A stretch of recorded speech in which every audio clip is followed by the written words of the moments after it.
Presiden Jokowi nanti kalau sudah selesai masa jabatannya itu, dia bukanlah elit strategis di PDIP.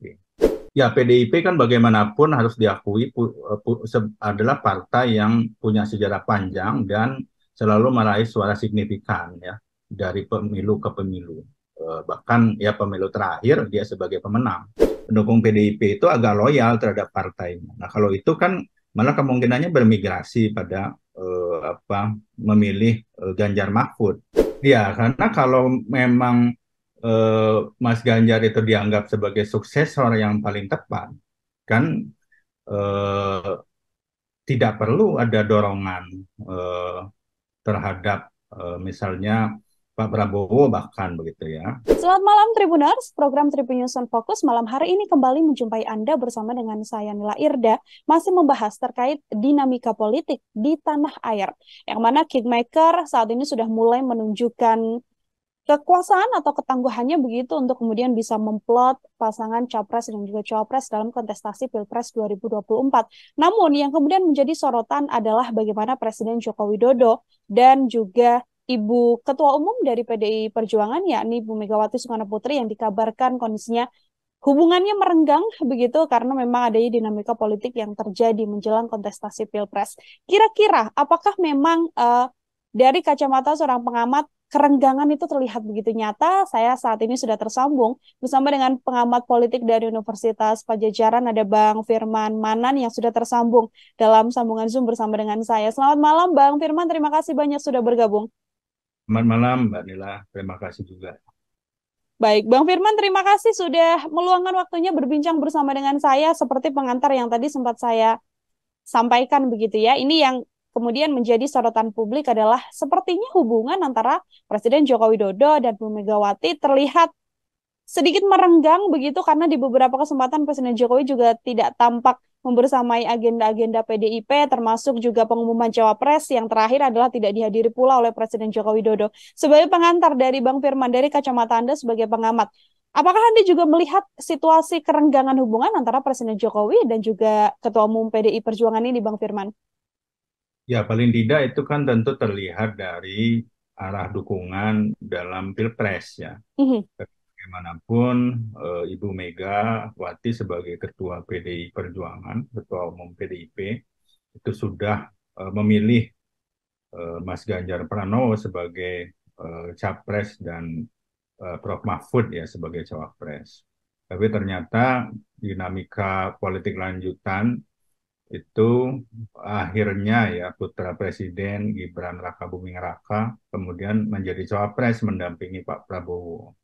Jadi bagaimanapun kalau kita lihat dengan demikian memang ada arah dukungan politik yang berbeda antara Ibu Megawati dan PDIP di satu sisi dengan Presiden Jokowi karena bagaimanapun tentu kalau kita lihat ya baik yang terlihat langsung maupun tidak langsung bagaimanapun tentu sejauh ini kita melihat arah dukungan Presiden itu condong kepada pasangan Prabowo dan Gibran. Hmm. Lebih condong kepada pasangan Prabowo dan juga Gibran begitu ya. Terlihat nyata adalah karena memang keterlibatan dari putra Presiden Jokowi sendiri untuk menjadi salah satu kontestan dalam gelaran Pilpres ini. Bang Firman yang juga kemudian dimunculkan ini isu kerenggangannya disampaikan oleh beberapa kader PDI Perjuangan. Ini kan bermula begitu ya, muaranya adalah dari keinginan dikatakan Presiden Jokowi yang berharap adanya 3 periode, yang kemudian isunya kemudian berkembang, disampaikan beberapa politisi dari PDI Perjuangan. Bang Firman melihat ini seperti apa komentarnya, Bang? Ya, bagaimanapun seorang pemimpin politik itu tentu punya keinginan eh, legasinya itu dilanjutkan, gitu ya. Ada program-program, ada kebijakan-kebijakan yang diharapkan ada semacam sustainability lah ya oleh Hmm. pemimpin seterusnya. Ya, termasuk tentu seorang presiden, maka tentu ada keinginan-keinginan legasinya di bidang infrastruktur misalnya begitu ya dan berbagai hal yang lain apalagi yang belum selesai. Kita tahu misalnya Pak Presiden masih punya program eh, IKN yang tentu tidak bisa diselesaikan dalam periodenya. Nah, itu tentu pasti ada keinginan untuk dilanjutkan. Nah, cuma kan memang ada keterbatasan karena secara konstitusi masa jabatan presiden itu dibatasi 2 periode.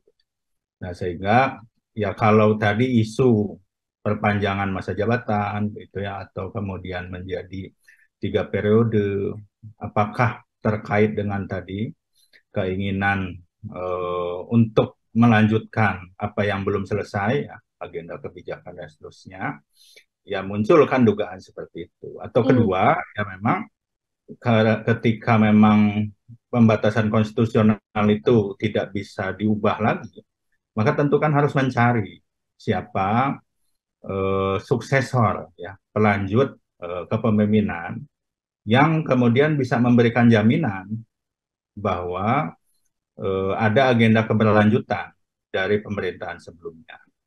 Hmm. Nah, sehingga itu yang juga kenapa muncul nama Gibran Rakabuming Raka.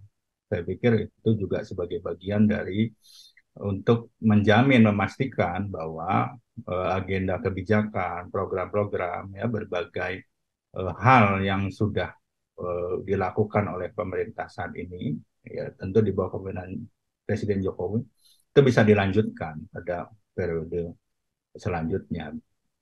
Artinya dari kacamata Bang Firman, justru Presiden Joko Widodo tidak melihat dari sisi sosok Ganjar Pranowo untuk kemudian bisa melanjutkan program-program yang memang sudah dikerjakan selama 10 tahun terakhir oleh Presiden Jokowi, Bang Firman? Ya, karena kalau memang Mas Ganjar itu dianggap sebagai suksesor yang paling tepat, kan eh, tidak perlu ada dorongan eh, terhadap misalnya Pak Prabowo bahkan begitu ya. Jadi Mhm. kita lihat ke belakang itu dalam berbagai momentum kita melihat juga ada semacam dorongan dari Presiden Jokowi terhadap Pak Prabowo. Apalagi sekarang semakin dikuatkan dengan kehadiran Gibran Rakabuming Raka. Jadi kalau kemudian Pak Ganjar itu sejak awal dianggap sebagai suksesor yang tepat, kan sebetulnya sudah selesai seharusnya. Apalagi Presiden sebagai kader PDIP. Tidak ada pilihan lain, berarti seharusnya bahwa Mhm. Presiden sepenuhnya meyakini bahwa Mas Ganjar itu yang akan melanjutkan estafet kepemimpinan. Nah, Mhm. hari ini kita lihat memang peta politiknya menjadi berbeda.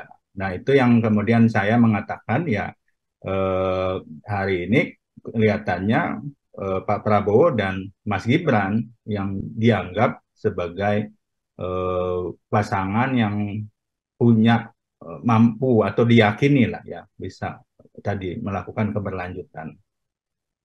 Atau justru ini ada kaitannya kemudian selama masa periode Presiden Jokowi bergulir yang dikatakan sebagai petugas partai, lalu potret yang sama juga berkemungkinan untuk kemudian bisa disematkan pada sosok Ganjar Pranowo apabila nanti terpilih menjadi presiden. Apakah ada arah ke situ juga dari kacamata Bang Firman? Ya makanya saya katakan ini kan soal keyakinan atau ada jaminan Mhm. bahwa ada keberlanjutan. Ya dugaan saya salah satunya adalah ketidakyakinan ya dari presiden bahwa kemudian kalau estafetnya diserahkan kepada Mas Ganjar, ada jaminan bahwa terjadi keberlanjutan. Ya bisa saja tadi variabelnya soal Mas Ganjar bagaimanapun adalah kader PDIP, bahkan disematkan istilah petugas partai. Nah, sementara Presiden Jokowi nanti kalau sudah selesai masa jabatannya itu, dia bukanlah elit strategis di PDIP. Jadi tidak ada jaminan memang bagaimana kemudian eh, Mas Ganjar yang kader PDIP itu dalam persepsi presiden ya buat saya Mhm. eh, ada jaminan ini akan melanjutkan proyek yang sederhana misalnya seperti IKN begitu ya. Karena kan toh kita juga lihat sekarang mulai muncul isunya bahwa yang kelihatannya akan betul-betul melanjutkan proyek IKN itu adalah pasangan Ganjar dan Gibran. Sementara pasangan Ganjar Mahfud juga akan melanjutkan, tapi dengan beberapa catatan, setahu saya begitu kan. Ya. Eh, nah, jadi misalnya ya kita lihat itu salah satu contohnya. Mhm. Kalau kita sedikit tarik ke belakang sedikit ini Bang Firman, kan beberapa waktu sebelum memang adanya pendaftaran di KPU, nama-nama sudah jelas yang kemudian akan berlaga begitu ya dalam kontestasi, kan sempat ada keinginan juga disampaikan oleh beberapa pihak agar Prabowo Subianto kemudian bisa berpasangan dengan Ganjar Pranowo. Namun kan seiring dinamika yang berjalan, hal ini kemudian tidak berjalan dengan rencana sesuai keinginan dari Presiden Joko Widodo. Salah satu isu kerenggangan apakah juga dari kacamata Anda termasuk diantaranya adalah pemasangan yang tidak berjalan dengan baik ini, Bang? Ya bisa saja, karena Hmm? memang juga ya ada informasi ya bahwa ada juga keinginan dari Presiden justru untuk apa memasangkan Pak Prabowo dengan Mas Ganjar. Itu kan kalau kita ingat di awal-awal tahun itu sempat ada beberapa momentum ya, Ya. Pak Presiden kemudian hadir bertiga ya dengan Mas Ganjar dengan Pak Prabowo. Tapi memang ada kesulitan di situ saya pikir ya.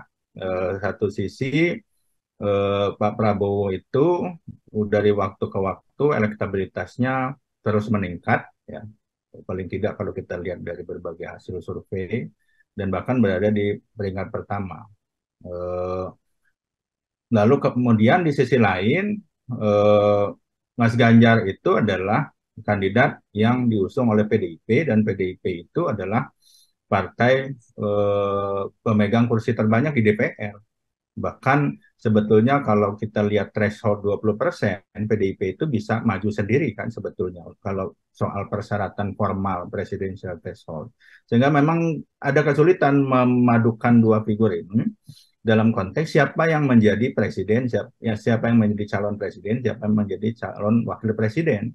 Apalagi kita tahu memang dalam memasangkan calon, lalu kemudian dalam membangun koalisi, ya, pengalaman-pengalaman sebelumnya, termasuk dalam Pilpres itu, memang soal-soal yang begini itu justru yang menjadi inti perdebatan Mhm. dibandingkan bicara soal apa visi, misi, program ke depan, apa yang hendak dilakukan gitu ya.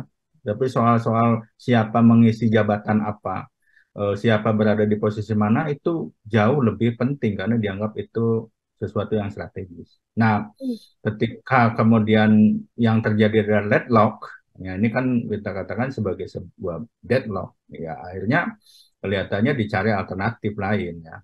Ketika kemudian ternyata eh, toh akhirnya masing-masing harus maju untuk berkontestasi.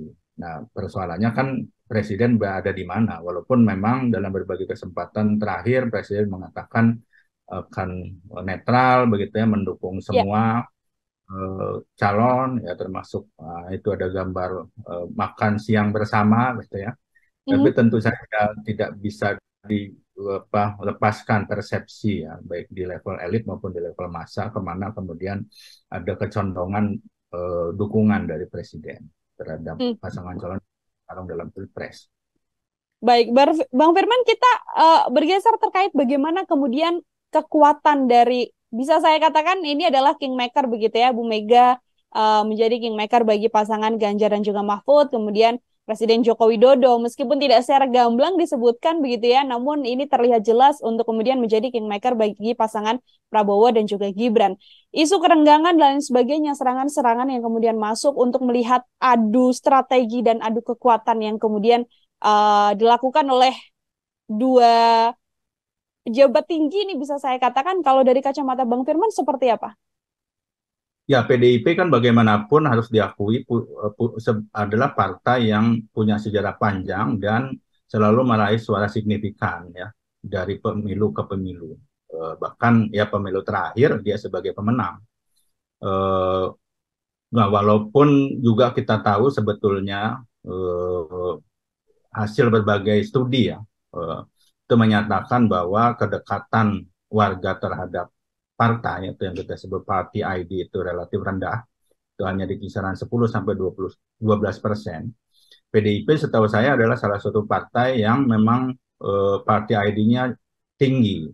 Jadi memang ada semacam kedekatan ideologis ya dari pendukung-pendukung tradisional. Jadi ini partai yang memang punya pendukung loyal agak banyak, walaupun memang tidak sangat signifikan, sehingga kan memang tidak pernah menyentuh jumlah misalnya di atas 30-40%, apalagi 50%. Tapi itu kan sebuah kekuatan sebagai partai. Maka saya pikir di 2024 pun PDIP tetap akan mendapatkan suara signifikan ya.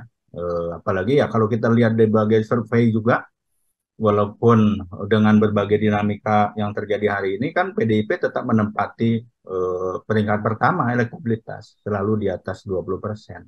Hmm. Nah di sisi lain memang bagaimanapun Presiden Jokowi ini juga memang menarik ya. Kalau kita lihat biasanya kelaziman bahkan tidak hanya di Indonesia, di berbagai negara, presiden yang memasuki periode kedua itu biasanya popularitasnya lambat laun akan menurun. Tetapi Presiden Jokowi ini agak berbeda, agak unik ya. Bahkan misalnya tingkat penerimaan publiknya malah ada kecenderungan naik, ya, walaupun terakhir agak turun, tapi di atas 70%. Tadinya bahkan di bawah itu. Jadi eh, tetap menjadi magnet ya. Artinya juga dia punya pendukung-pendukung loyal ya. Nah, jadi kan eh, tadi kalau kita bicara adu kekuatan, nah satu sisi PDIP tentu punya modal tadi ya, konstituen yang loyal itu, yang itu memang kemungkinan besar akan melabuhkan dukungannya kepada Ganjar Mahfud. Nah, tinggal kan bagaimana menambah ya atau memperluas basis pemilih. Eh, nah, makanya itu juga kenapa kemudian kan yang misalnya yang dipilih Prof Mahfud, karena bagaimanapun eh, Mas Ganjar itu sebagai sosok yang merepresentasikan PDIP adalah kekuatan merepresentasikan kekuatan nasionalis kan, maka tentu hadirnya Prof Mahfud itu memberikan nuansa ada figur yang berlatar belakang agama gitu. Nah, eh, tetapi kembali ini kan pilpres itu kalau kita lihat dari waktu ke waktu memang pertarungan figur. Jadi Hmm. pada akhirnya tadi satu sisi ya Ganjar Mahfud punya punya modal ya basis PDIP selain partai lain tentu partai pengusung. Di sisi lain Prabowo Gibran itu ada endorse ya dari Presiden Jokowi yang tingkat penerimaan publiknya masih cukup tinggi. Tapi pada akhirnya menurut saya yang menentukan adalah figur yang bertarung karena eh, pengalaman ya dari pilpres ke pilpres itu pada akhirnya kan variabel yang paling menentukannya adalah siapa figur yang bertarung dalam pilpres itu. Nah maka yang perlu dilihat memang sejauh mana nanti misalnya satu sisi Mas Ganjar dan Prof Mahfud ya itu akan dinilai publik baik dari sisi bagaimana visi, misi, tawaran agenda kebijakan program termasuk kualitas individunya. Nah, sama sebaliknya juga Pak Prabowo dan Mas Gibran, bagaimana kemudian penilaian publik ya terhadap eh, apa tawaran mereka dan kemudian bagaimana publik menilai kualitas individu yang mereka miliki ya. Di luar tadi persoalan ada masing-masing punya kekuatan secara partai ya, tapi juga ada apa dukungan dari figur kunci ya. Salah satunya tentu ada Presiden Jokowi. Hmm. Seberapa besar Jokowi efek kemudian, Bang Firman, untuk memperoleh kemenangan kalau kita lihat di posisi pasangan Prabowo dan juga Gibran yang juga visi misinya adalah untuk kemudian bisa melanjutkan kinerja dari Presiden Joko Widodo seperti itu? Ya, betul. Maka ini akan ditentukan apakah kemudian pendukung Presiden Jokowi itu otomatis akan melabuhkan dukungannya kepada pasangan Prabowo Gibran. Kan belum tentu juga sebetulnya. Hmm. Karena misalnya, karena bagaimanapun Presiden Jokowi itu berasal dari PDIP, maka ada pendukung-pendukung PDIP juga gitu ya. Ada irisan. Nah, tadi yang saya katakan, pendukung PDIP itu agak loyal terhadap partainya. Nah, kalau itu kan malah kemungkinannya bermigrasi pada memilih Ganjar Mahfud misal ya itu salah satu contoh. Nah kemudian bagaimana eh, apa kalau dampak positif, misalnya ada potensi dampak positif terhadap Prabowo Gibran. Ya itu tadi bagaimana kemudian apakah pendukung loyal presiden termasuk pemilih-pemilihnya di tahun 2019 itu apakah bisa dikonsolidasikan untuk kemudian memilih Prabowo Gibran. Karena harus juga diingat pemilih-pemilih Presiden Jokowi di 2019 itu adalah pemilih-pemilih yang bahkan pada tingkatan tertentu anti terhadap Prabowo. Nah, itu kan harus dilihat apakah kemudian sudah ada perubahan persepsi bahkan dari sisi perilaku politiknya gitu ya. Lalu kemudian tadi soal apakah kemudian kehadiran Gibran itu akan memberikan efek elektoral, memberikan insentif elektoral. Nah, kan belum tentu juga karena justru isu yang muncul kan agak negatif pada akhirnya. Isu soal dinasti politik, isu soal etika politik, isu soal konflik kepentingan. Nah, hal-hal ini juga menurut saya yang akan menjadi variabel yang menentukan sejauh mana isu-isu itu apakah akan tetap muncul ya dalam masa kampanye bahkan sampai pada mendekati pencoblosan atau lambat laun isu itu akan hilang. Nah, kalau isu itu tetap muncul, apakah kemudian itu menjadi isu sentral dan justru membangun sentimen negatif. Nah, kalau yang munculnya sentimen negatif, ya, termasuk terhadap presiden tentunya pada akhirnya, karena tadi ya, isu dinasti politik, isu etika politik, karena misalnya keluar dari partai yang membesarkannya, gitu ya. Soal konflik kepentingan, misalnya dalam konteks Mahkamah Konstitusi, itu justru bisa merugikan Hmm. eh, apa eh, pasangan Prabowo Gibran. Jadi, nah ini yang maka saya katakan memang masih sangat dinamis sebetulnya ya. Jadi juga tidak bisa dikatakan otomatis bahwa keberadaan Presiden Jokowi itu secara elektoral ya akan memberikan dampak elektoral yang sangat positif terhadap Prabowo Gibran sehingga dengan mudah mereka bisa unggul misalnya nanti dalam pemilihan. Hmm. Kalau Bang Firman melihatnya hadirnya Gibran dalam kontestasi ini, apakah lebih banyak kemudian bisa dinilai menjadi salah satu senjata dari Presiden Joko Widodo untuk bisa melawan atau meraup suara dari pemilih PDIP atau justru lebih banyak untuk kemudian menjadi bumerang dan memicu kekalahan sendiri di kubu Prabowo Subianto, Bang Firman? Ya, kan kehadiran Gibran itu tentu untuk diasosiasikan dengan Presiden Jokowi. Karena hari ini tidak ada lagi orang lain yang paling terasosiasi dekat dengan Presiden Jokowi, ya satu-satunya Mas Gibran. Nah, kenapa demikian? Tadi dalam rangka untuk mengkonsolidasikan para pendukung Presiden Jokowi itu yang sampai hari ini ya mungkin jumlahnya memang masih signifikan juga untuk kemudian mereka melakukan dukungan dan memilih eh, pasangan Prabowo Gibran. Nah, itu kan asumsinya. Kalau kita bicara asumsi diharapkan memberikan efek elektoral atau insentif elektoral ya. Tetapi eh, ini ada problem karena eh, bagaimana Gibran sampai pada posisi cawapres ini kan ini yang masih menjadi perdebatan. Bahkan ada sisi kontroversialnya. Nah, sisi kontroversial itu yang berpotensi justru menimbulkan sentimen negatif.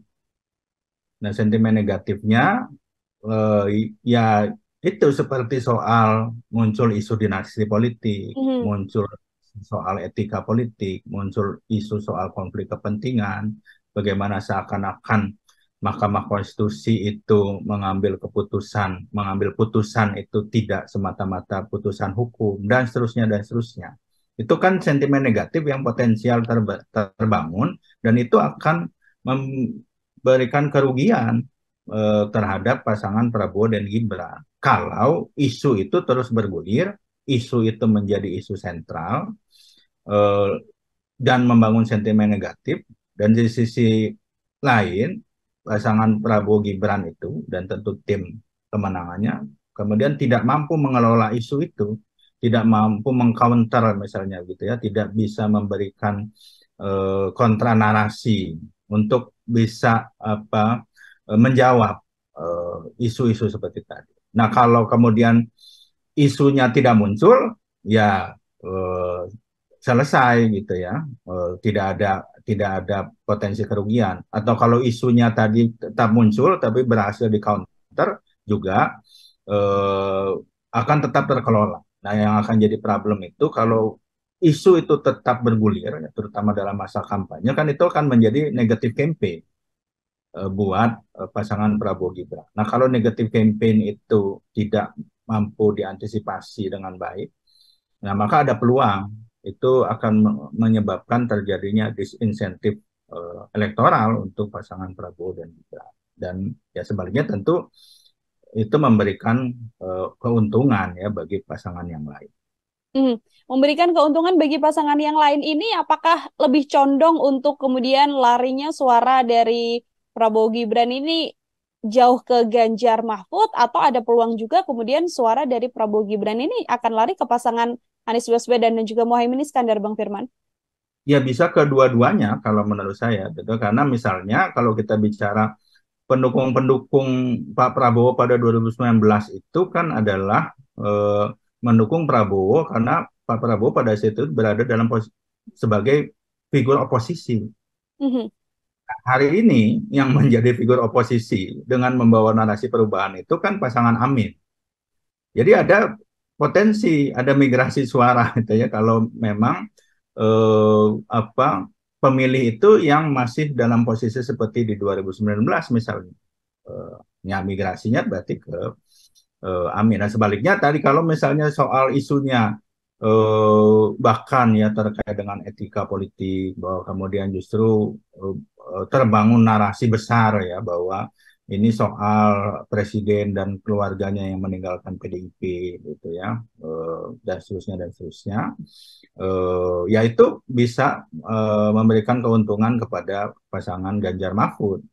Artinya justru ada migrasi suara gitu ya akibat tadi sentimen negatif yang muncul untuk pasangan Prabowo Gibran itu mengalihkan dukungan atau terjadi migrasi suara ke pasangan Ganjar Mahfud. Jadi masih sangat terbuka ya kalau tadi ini dengan asumsi ada migrasi suara itu bisa ke dua-dua pasangan sehingga sebetulnya kompetisinya masih sangat ketat sebetulnya kalau kita lihat. Pun kalau hanya bicara isu ini ya, karena memang masih sangat perlu dilihat ke depan bagaimana kemudian isu ini apakah masih akan terus bergulir.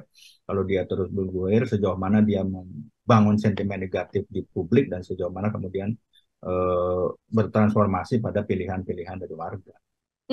Masih berjalan dinamikanya, masih belum terlihat juga bagaimana nantinya kemudian pergerakan dari pemilih begitu ya untuk ketiga kontestan yang akan berlaga di Pilpres 2024. Bang Firman, di situasi saat ini dengan adanya banyak counter begitu, adanya banyak isu yang kemudian dihembuskan, hal ini apakah kemudian kalau menurut kacamata Bang Firman bisa menurunkan secara drastis elektabilitas dari pasangan atau ya seiring berturunnya isu ini kemudian akan dilupakan dan memperbaiki elektabilitas dari kandidat yang kemudian diisukan?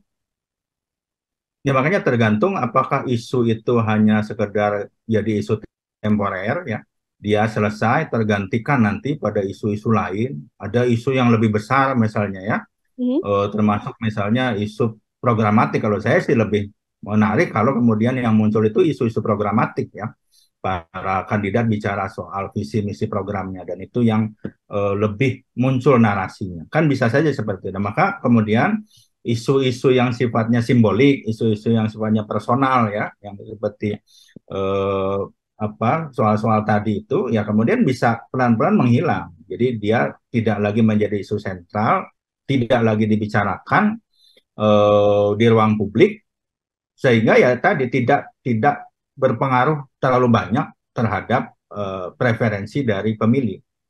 Tapi sebaliknya, kalau kemudian isu-isu ini terus bergulir ya, karena kita tahu misalnya ini kan setelah putusan MK, lalu kemudian masuk sekarang proses ada Majelis Kehormatan Mahkamah Konstitusi. Nah, sekarang kemudian muncul juga tuh berbagai informasi-informasi ya. Kalau yang seperti itu terus bergulir ya sampai pada masa kampanye, dia dalam tanda kutip ya dikelola, sehingga dia juga menjadi salah satu isu sentral yang terus berada di ruang publik, ya itu bisa berpengaruh terhadap elektabilitas dari pasangan calon, karena dia akan menjadi variabel penting yang mempengaruhi preferensi pemilih, termasuk perilaku memilihnya nanti pada saat di TPS.